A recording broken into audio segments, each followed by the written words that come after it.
사랑하는 성도 여러분, 영혼이 잘 되어 범사가 잘 되고 강건하시기를 주 예수님의 이름으로 축원합니다. 오늘은 역대상 14장 1절로 17절에 나타내신 하나님의 뜻을 전하고자 합니다. 다윗은 성경에 기록된 사람 중에 하나님 앞에서 사람 앞에서 존귀한 자로 세워진 사람입니다. 역대상 14장 1절로 17절에는 다윗이 존귀한 자가 되는 축복의 길이 나타나 있습니다. 사랑하는 성도 여러분, 다윗처럼 존귀한 자가 되기를 원하는 분은 오늘 전하는 하나님 말씀을 듣고 믿음으로 행하시기 바랍니다. 먼저 이 이야기의 배경을 살펴보면 사울 왕이 죽은 후 이스라엘 백성들은 모여서 다윗을 왕으로 세우고 또 하나님 앞에서 왕과 백성으로서의 계약을 맺음으로 다윗이 온 이스라엘의 왕이 됩니다. 이에 이웃나라의 왕들도 다윗과 친선 관계를 맺으려 합니다. 특히 두로 왕 히람은 적극적으로 다윗이 궁전을 건축할 때 필요한 그런 자재들과 사람들을 보내어 도와줍니다. 그와 같이 주변 이웃나라의 왕이 돕는 것을 보며 역대상 14장 2절에 다윗이 여호와께서 자기를 이스라엘의 왕으로 삼으신 줄을 깨달았으니 이는 그의 백성 이스라엘을 위하여 그의 나라가 높이 들림을 받았음을 알미했더라 라고 기록합니다. 이 말씀에 나타난 다윗의 관점을 보면 이웃나라의 왕들이 협력하는 일을 보고 하나님께서 그의 백성 이스라엘을 위하여 다윗을 왕으로 삼고 나라의 위상이 높아지게 하셨음을 다윗이 깨닫습니다. 사랑하는 성도 여러분, 보통 사람들의 경우는 어떠합니까? 가령 어떤 회사가 사장이 바뀌고 나서 주위 사람들이 서로 그 회사와 함께 일을 하고자 하고 또 회사가 크게 번창을 하면 그 공로를 누구에게 돌리나요? 대부분 사장은 자기가 경영을 잘해서 성공했다고 생각합니다. 그런데 다윗은 나라의 위상이 높아지는 것을 보며 자기가 잘해서 이룬 자기의 성공이라고 생각하지 않고 하나님이 은혜를 베푸시는구나 그렇게 생각했습니다. 그리고 중요한 것이 있는데 바로 하나님이 그렇게 은혜를 베푸시는 이유로 다윗은 하나님의 백성을 위하여 세운 왕의 직무를 잘 하도록 하신 것으로 생각합니다. 그리고 하나님께 감사와 영광을 돌립니다. 이러한 다윗의 관점, 곧 자신과 나라가 존귀하게 되는 것을 자기의 능력과 지혜가 아니라 전능하신 하나님이 이루신 것으로 보는 이 다윗을 하나님은 어떻게 보실까요? 하나님 앞에 겸손한 자입니다. 바로 하나님 앞에 겸손이 존귀한 자가 되는 첫 덕목입니다. 스스로 자기를 능력도 지혜도 없는 존재이며 오직 전능하신 하나님의 역사로 자신이 잘됨을 깨닫는 겸손한 사람입니다. 생각해 보십시오. 조금만 출세하면 스스로 자기를 지혜롭게 여기는 세상 사람과 비교하면 다윗이 얼마나 하나님 앞에 겸손한 모습인지 보여줍니다. 사랑하는 성도 여러분, 성도는 이 세상에서 왕 같은 제사장으로 하나님이 세우시는 사람들입니다.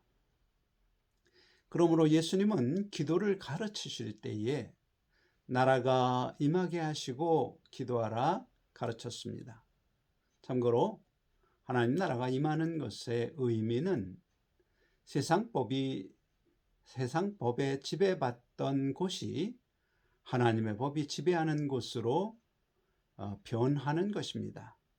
간단한 예를 들면 주일에 친구와 게임하려던 마음이 하나님을 예배하려는 마음으로 바뀌었다면 바로 그의 마음에 하나님 나라가 임하는 것입니다.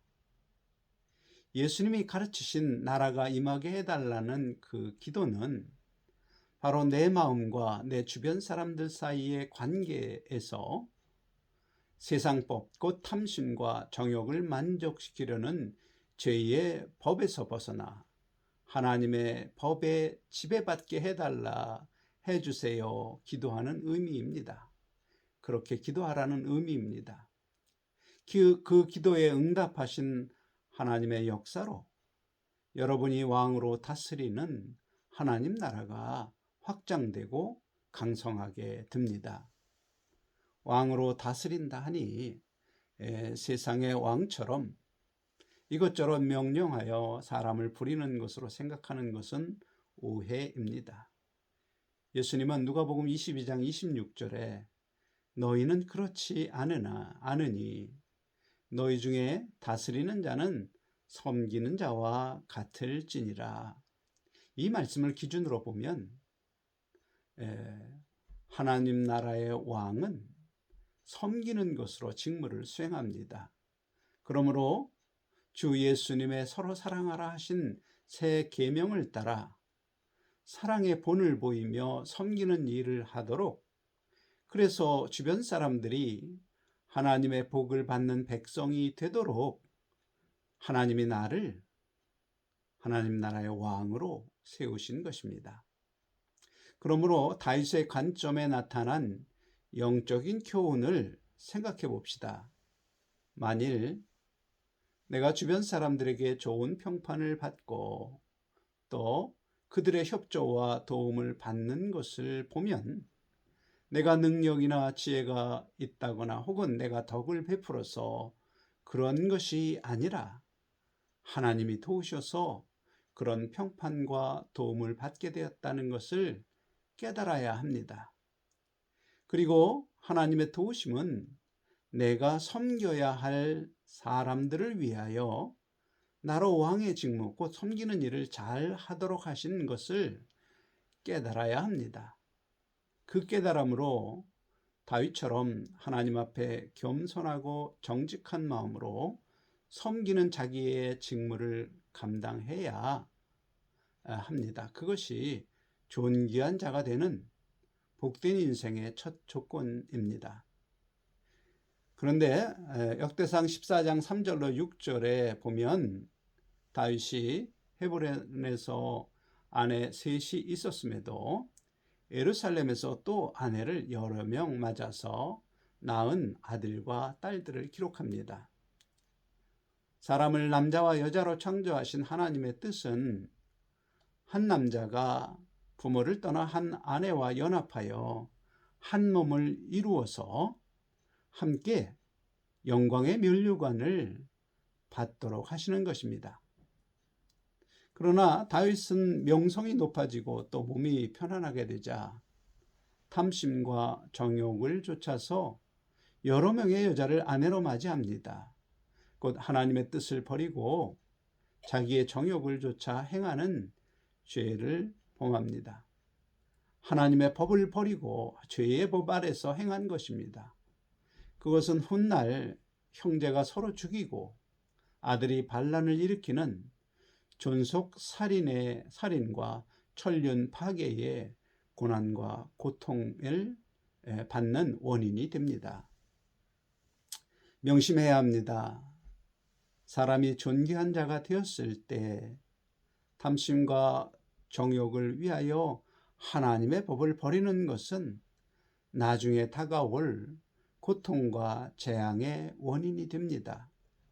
하나님이 주신 섬기는 왕의 사명을 잊고 몸의 쾌락이나 욕구를 따라 행동한 다윗이 받게 될 그 재앙에서 고난과 재앙을 피하는 교훈을 얻기 바랍니다.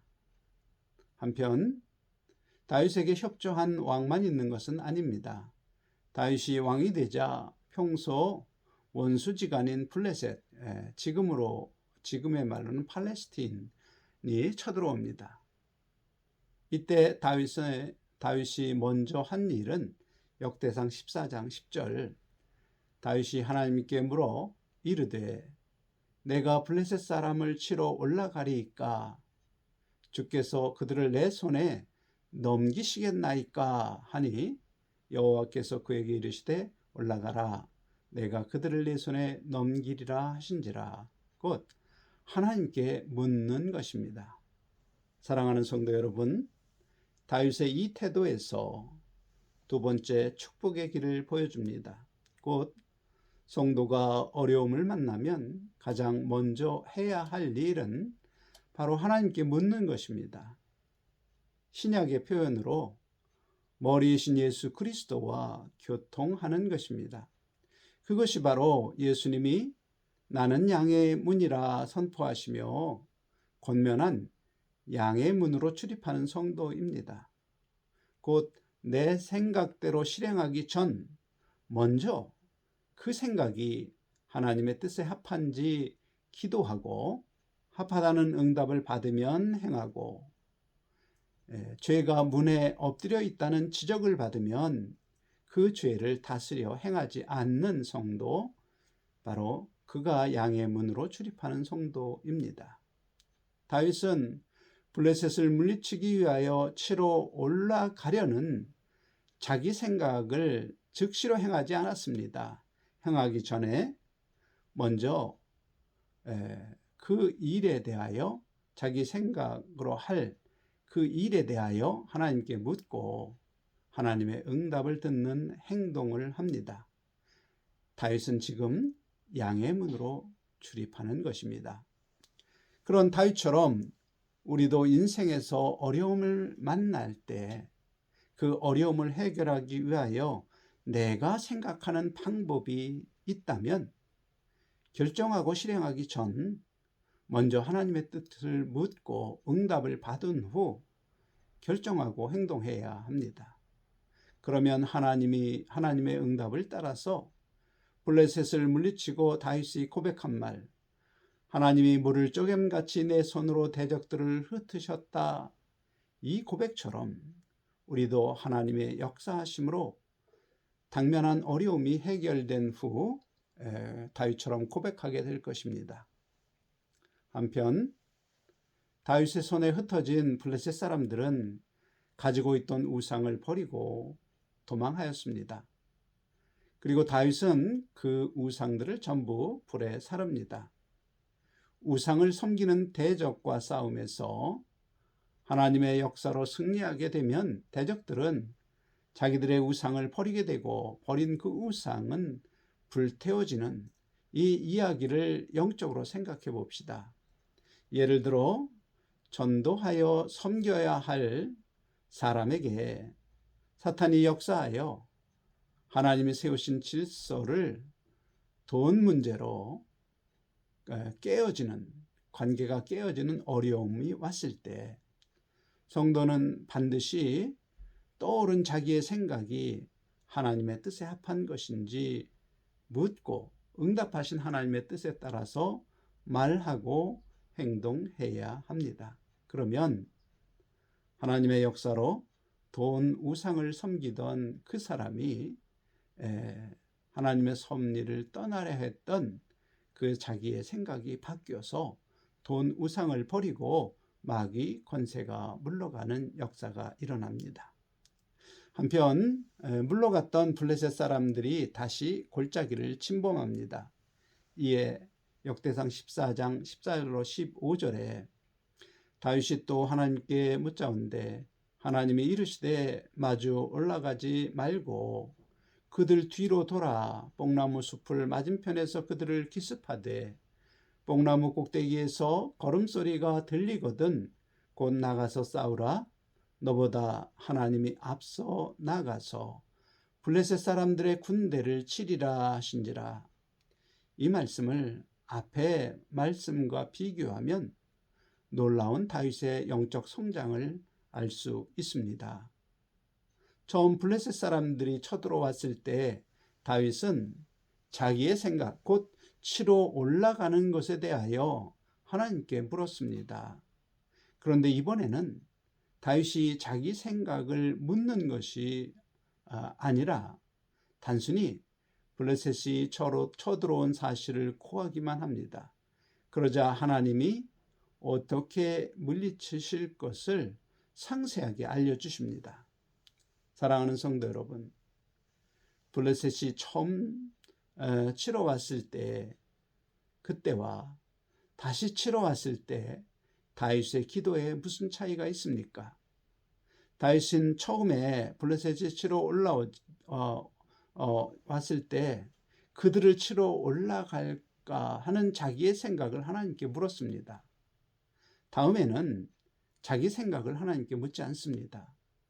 다만 현재의 어려움이 무엇인지 하나님께 고합니다. 곧 당면한 문제를 해결할 자기 생각이 하나님의 뜻에 합당한지 묻는 것이 아니라 하나님의 해결 방법을 듣기 원한 것입니다. 그렇게 자기 생각을 버리고 하나님의 방법을 묻는 다윗의 마음은 전능하신 하나님께서 가장 좋은 방법으로 이 문제를 해결하실 것이라는 믿음이 마음에 있는 것입니다. 어리석은 자기 생각을 버리고 전적으로 하나님을 믿는 것입니다. 그 믿음의 기도를 들으신 하나님이 다윗에게 어떻게 할 것을 상세히 알려주셨고, 이에 다윗이 그대로 순종하자 대적을 물리치고 승리합니다. 이제 다윗은 내 생각이 어리석음을 깨닫고 온전히 하나님의 지혜를 의지하는 사람으로 성장한 것입니다. 사랑하는 성도 여러분, 스스로 점검하시기 바랍니다. 나는 과연 어려움을 만났을 때 어떻게 기도하는지 점검해 보십시오. 많은 경우 하나님, 이 문제는 이렇게 해결해 주시고 저 문제는 저렇게 해결해 주옵소서. 곧 자기의 생각대로 하나님이 역사해 주실 것을 기도합니다. 그것도 자기가 기도하는 그 방법이, 자기가 할 행동이 하나님 뜻에 합당한지 묻지도 않습니다. 그런 기도는 대부분 응답을 받지 못합니다. 주로 탐심과 정욕을 따라서 나오는 생각이기 때문입니다. 문제 해결의 응답을 받으려면 최소한 내가 생각하는 방법이 하나님의 뜻에 합당한지를 물어야 합니다. 그리고 하나님이 합당하다 하면 합당하니 그렇게 하라는 응답을 받으면 조치해야 합니다. 그러면 해결이 됩니다. 하나님의 뜻을 묻는 기도를 제가 쉽게 설명하면, 가령 가정에서 배우자가 돈 문제나 일 문제로 사고를 쳐서 큰 어려움이 왔다는 거 생각해 봅시다. 그때 여러분들은 어떻게 기도합니까? 하나님, 우리 남편 혹은 우리 아내 이렇게 변하게 해주세요. 그렇게 기도합니까? 그런 기도는 자기 생각이 하나님보다 더 지혜롭다는 교만의 마음에서 나온 것입니다. 당연히 하나님이 응답이 없습니다. 다윗의 기도를 생각해 보세요.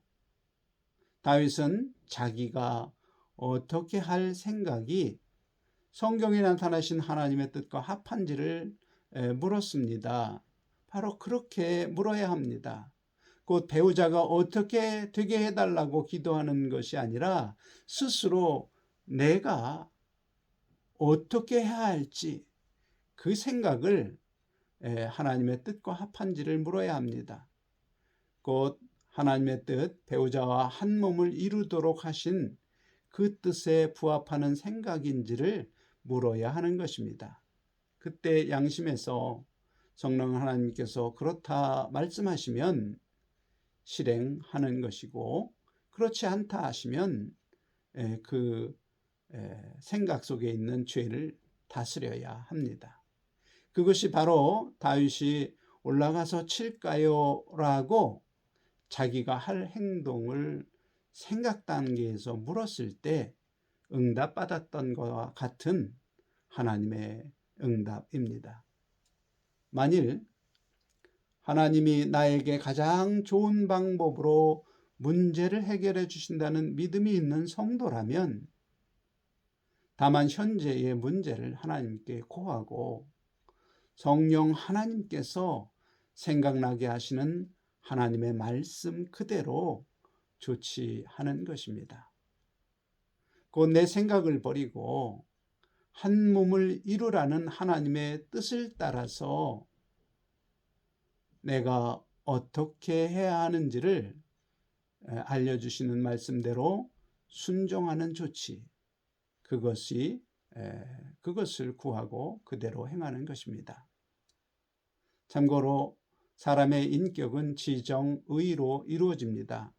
그러므로 배우자와 한 몸을 이루려면 배우자의 생각을 이해해야 하고 또 그의 의지를 알아야 합니다. 그리고 무엇보다 문제의 행동을 하는 배우자의 감정도 알아야 합니다. 만일 배우자의 생각과 의지와 감정을 모를 때 아직 한 몸을 이루라는 하나님의 뜻이 부부 사이에 이루어지지 않았음 또한 알아야 합니다. 그것을 알고 이제 내 삶이 한 몸을 이룰 수 있도록 하나님께 지혜를 구하면 하나님께서 인도하십니다. 참고로 하나님께 지혜를 구한 대표적인 사람이 있지요. 바로 솔로몬입니다. 사실 솔로몬의 기도를 보면 지혜를 구하지 않았습니다. 그가 구한 것은 듣는 마음입니다. 솔로몬이 듣는 마음을 구하자 하나님께서 지혜를 구했다고 하신 것입니다.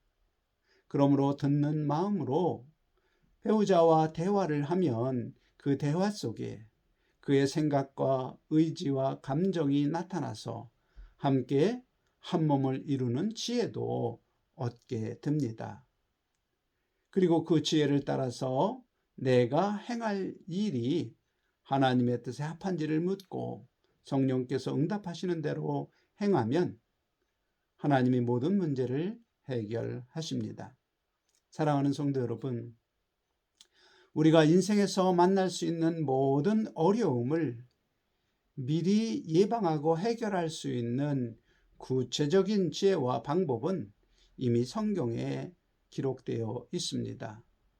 그러므로 여러분이 어려움을 만날 때마다 하나님이 가장 지혜롭고 선하신 방법으로 내게 역사하실 것을 믿는 믿음으로 하나님께 기도할 때 성령 하나님이 인도를 받으려면 평소에 반드시 해야 할 일이 있습니다. 바로 하나님의 말씀을 읽고 마음에 새기는 것입니다. 왜냐하면 성령 하나님은 하나님 말씀을 생각나게 하시는 방법으로 우리를 인도하시기 때문입니다. 기도할 때 생각난 그 말씀대로 이루어질 것을 믿고 행하면 하나님께서 역사하여 주셔서 해결해 주십니다.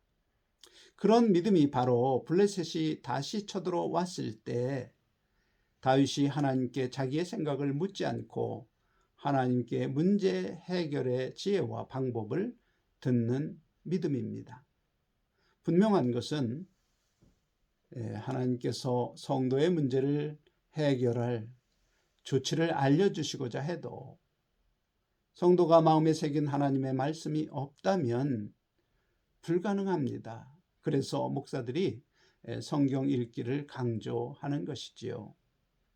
역대상 14장 16절에 이에 다윗이 하나님의 명령대로 행하여 블레셋 사람들의 군대를 쳐서 기브온에서 게셀까지 이르렀더니 다윗의 명성이 온 세상에 퍼졌고 여호와께서 모든 이방 민족으로 그를 두려워하게 하셨더라. 이 말씀을 보면 다윗은 하나님의 명령대로 행하여 대적 블레셋을 물리쳐 주십니다. 명령대로 행하여 다윗의 블레셋을 물리칩니다. 이것이 하나님의 말씀을 평소에 마음에 새기고 겸손한 마음으로 또 양의 문으로 다니는 그러한 사람에게 하나님이 주시는 은혜입니다. 사랑하는 성도 여러분, 다윗을 통하여서 사람 앞에서 하나님 앞에서 존귀한 자로 세워지는 축복의 길을 보여주신 세 가지 조건을 정리하면, 첫째, 하나님 앞에서 겸손함입니다. 둘째, 행동하기 전 하나님의 뜻을 묻고 행하는 양의 문으로 출입하는 성도입니다. 그리고 셋째로, 하나님의 말씀을 마음에 새기고 늘 하나님과 교통하고 또 기도할 때 생각나게 하신 하나님의 말씀을 지켜 행하는 순종의 삶입니다. 그러면 그 사람의 명성이 높아져서 사람 앞에서, 하나님 앞에서 존귀한 자로 세워지고 또 하나님께서 영광의 면류관을 예비하실 것입니다. 그런 성도 여러분이 될 수 있기를 주 예수님의 이름으로 간절히 축원합니다. 아멘.